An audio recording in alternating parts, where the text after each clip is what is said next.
Bapak, Ibu, dan saudara-saudari terkasih, di awal homili ini saya akan sedikit check-in dengan mengajukan 3 pertanyaan. Yang pertama, kapan Anda datang kepada Tuhan dengan doa yang sungguh-sungguh? Kapan Anda datang kepada Tuhan dengan sebuah doa yang sungguh-sungguh? Pilihannya pertama, ketika Anda mengalami kesulitan, entah sakit. Kedua, ketika semuanya baik-baik saja. Dan yang ketiga, ketika Anda memperoleh berkat dalam hidupmu. Silakan dijawab dalam hati, jangan lihat saya. Lalu pertanyaan yang kedua, ketika Anda datang kepada Tuhan dengan doa yang sungguh-sungguh, jenis doa apa yang Anda panjatkan? Jenis doa apa yang Anda panjatkan? Pilihannya yang pertama, doa permohonan. Yang kedua adalah doa pujian. Dan yang ketiga, doa syukur.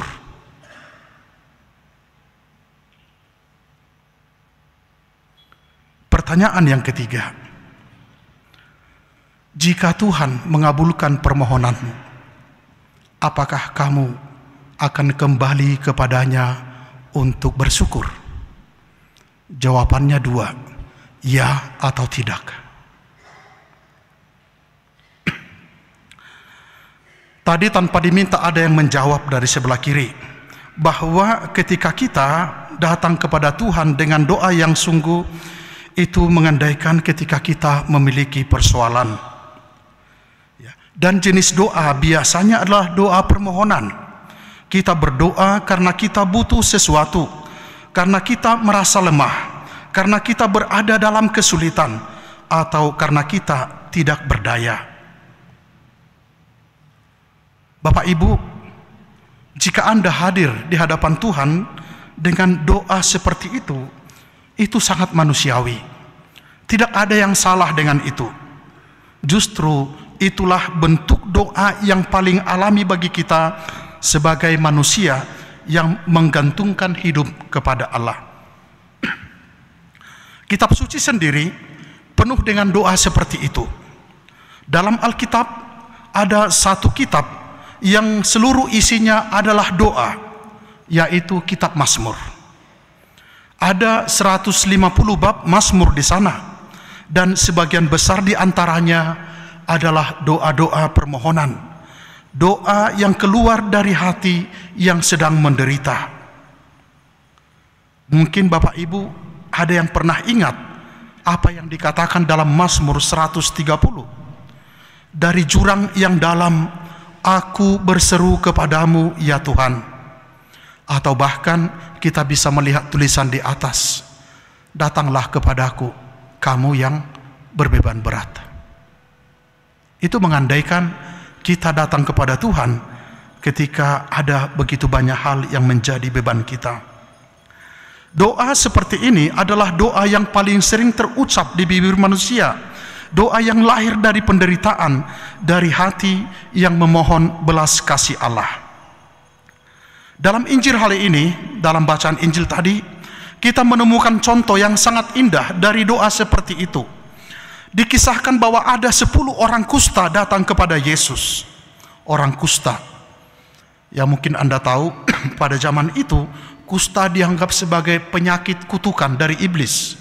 Maka setiap orang yang kena penyakit kusta itu harus diisolasi, diasingkan.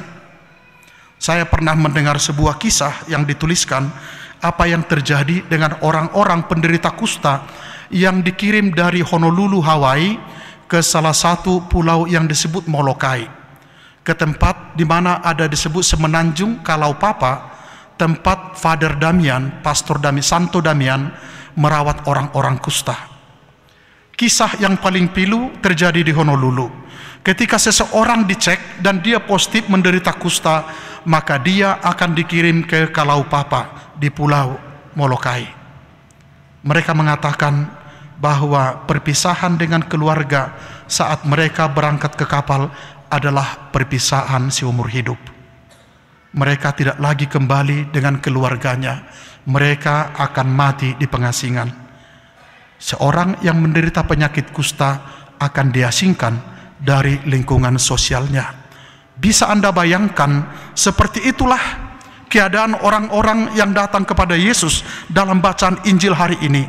Sehingga dikatakan dari kejauhan mereka berseru, "Yesus Guru, kasihanilah kami." Perlu kita lihat bahwa teriakan mereka, permohonan mereka adalah teriakan, permohonan yang muncul dari kedalaman luka dan kesepian hidup mereka. Permohonan mereka kepada Yesus adalah permohonan yang muncul dari kedalaman luka dan kesepian hidup mereka.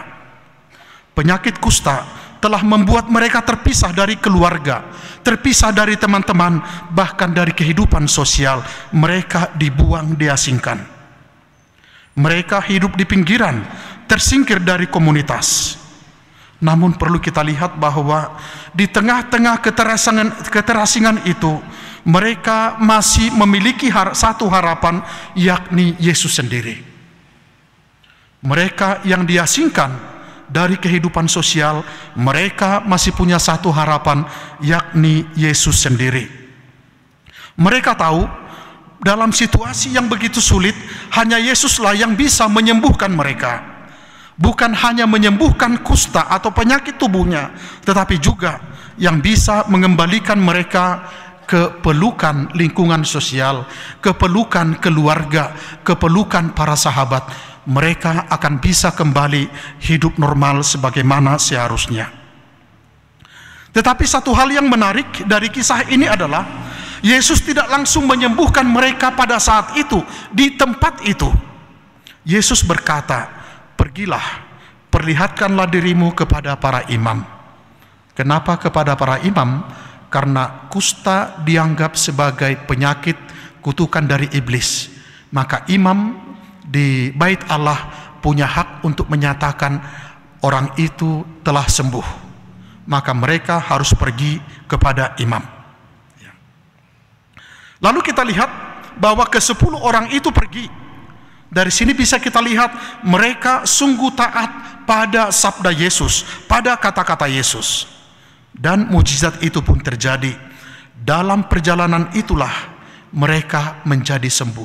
Dalam perjalanan itulah mereka menjadi sembuh.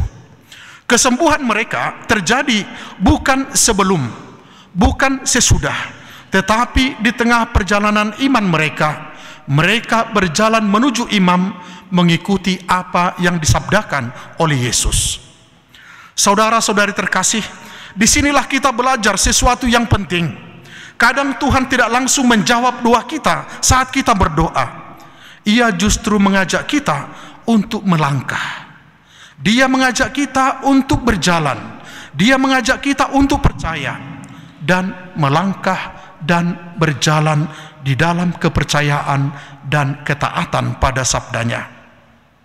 Dan seringkali ketika kita mengikuti kata-kata Yesus, kita berjalan, kita melangkah. Di sepanjang perjalanan itu, mujizat terjadi. Bapak, Ibu, dan saudara-saudari terkasih, dalam setiap langkah iman, perlahan-lahan hidup kita mulai berubah. Luka kita mulai disembuhkan, harapan kita ditumbuhkan kembali.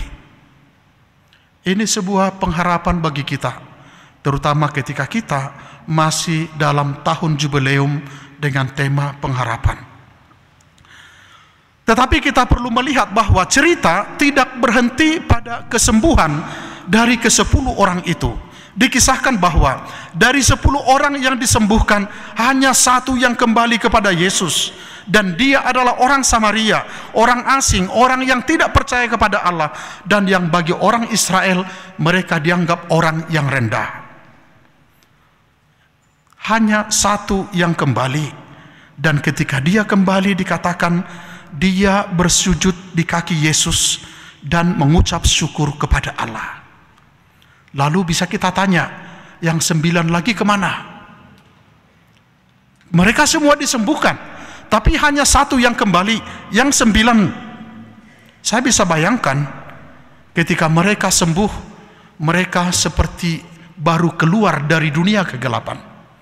Sekarang mereka akan punya kesempatan bergabung dengan keluarganya, mengunjungi orang-orang yang dicintainya, atau mungkin mereka akan memberi kesaksian atau berteriak di jalan, "Saya telah sembuh."